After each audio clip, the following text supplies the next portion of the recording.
नमस्कार दोस्तों, मैं विकास मल्होत्रा स्वागत करता हूं आपका लाल किताब एस्ट्रो सेंटर चैनल पर। दोस्तों, नाग पंचमी के पर्व से संबंधित 2 वीडियो मैंने आपके साथ ऑलरेडी शेयर किए हुए हैं। उन वीडियोस में क्या उपाय आप इस दिन कर सकते हैं ताकि इस पर्व का पूरा लाभ आपको मिले, उस पर बात करिए। अगर वो वीडियो आपने नहीं देखे तो इस वीडियो की डिस्क्रिप्शन बॉक्स में उन दोनों वीडियोस का लिंक है, उन वीडियोस को भी जरूर देखें।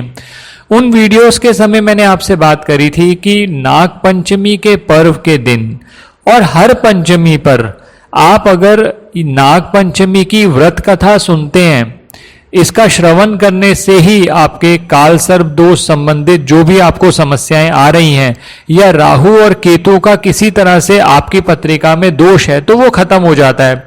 तो आप सभी के लाभ के लिए ये कथा, छोटी सी एक कथा है, उसको मैं इस वीडियो में आपसे बात कर रहा हूं। इससे पहले कि हम ये कथा पे जाएं, आपसे एक निवेदन है, अगर आपने अब तक चैनल सब्सक्राइब नहीं किया तो प्लीज इसे सब्सक्राइब कर दें और बेल बटन को पुश करना ना भूलें ताकि समय पर वीडियोस की नोटिफिकेशन आपको आती रहे। किसी भी तरह के ज्योतिषीय परामर्श के लिए आप हमारी वेबसाइट्स पर विजिट करके अपॉइंटमेंट बुक कर सकते हैं। दोस्तों, ये नाग पंचमी को लेकर कई कथाएं प्रचलित हैं, लेकिन ये जो कथा है ये सबसे ज्यादा प्रसिद्ध है और ये नाग पंचमी व्रत पे सुनी जाती है।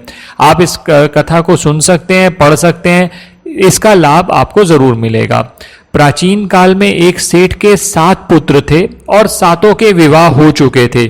सबसे छोटे पुत्र की पत्नी बहुत सुशील थी, लेकिन उसके परिवार में कोई नहीं था। उसका जो विवाह था वो भी किसी रिश्तेदार ने किया था। एक दिन बड़ी बहू ने घर लीपने को पीली मिट्टी लाने के लिए सभी बहुओं को कहा। सभी बहुएं डलिया और खुरपी लेकर मिट्टी खोदने के लिए निकल गई। जब वो मिट्टी खोद रही थी तो वहां एक सर्प निकला, जिसे बड़ी बहू खुरपी से मारने लगी। ये देखकर छोटी बहू ने उसे रोक लिया और कहा कि इसे मत मारो, ये बेचारा निरपराध है। ये सुनकर बड़ी बहू ने उसे नहीं मारा।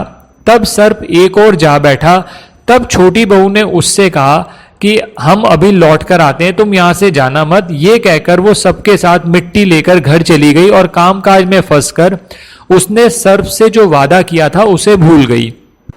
दूसरे दिन उसे जब ये बात याद आई तो वो सबको साथ लेकर वहां पहुंची और सर्प को उस स्थान पर बैठा देखकर बोली, सर्प भैया नमस्कार। उसको ऐसा बोलते सुनकर सर्प ने कहा कि तू भैया कह चुकी है, इसलिए तुझे छोड़ देता हूं, नहीं तो झूठी बात कहने के कारण तुझे अभी डस लेता। उसकी बात सुनकर छोटी बहू बोली, भैया मुझसे भूल हो गई, इसके लिए क्षमा मांगती हूं। तब सर्प ने कहा, आज से तू मेरी बहन हुई और मैं तेरा भाई हुआ। तुझे जो मांगना हो, जब भी तेरे को कोई जरूरत हो, मुझसे मांग लियो। और छोटी बहू को भी अच्छा लगा कि उसका कोई भाई या कोई रिश्तेदार नहीं था, तो सर्प ही उसका भाई बन गया। इसी वजह से इस पर्व को भैया पंचमी के नाम से भी जाना जाता है। कुछ दिनों बाद सारी बहुएं अपने अपने मायके गई और वापस आकर छोटी बहू को ताना मारने लगी कि हम मायके से बहुत कुछ सामान लाए हैं। तभी छोटी बहू को अपने भाई सर्प का याद आया और स्वप्न में उसको ख्याल आया और स्वप्न में ही उसने मन ही मन सर्प को याद किया। एक दिन वो सर्प मानव रूप धर के छोटी बहू के घर आया और उसने सभी को यकीन दिलाया कि वो छोटी बहू का दूर का भाई है और उसे अपने साथ मायके ले जाना चाहता है, और परिवार वालों ने भी इस चीज की इजाजत दे दी। रास्ते में सर्प ने छोटी बहू को अपना वास्तविक परिचय दिया और उसे शान से अपने घर ले गया, जहां बहुत धन धान्य था।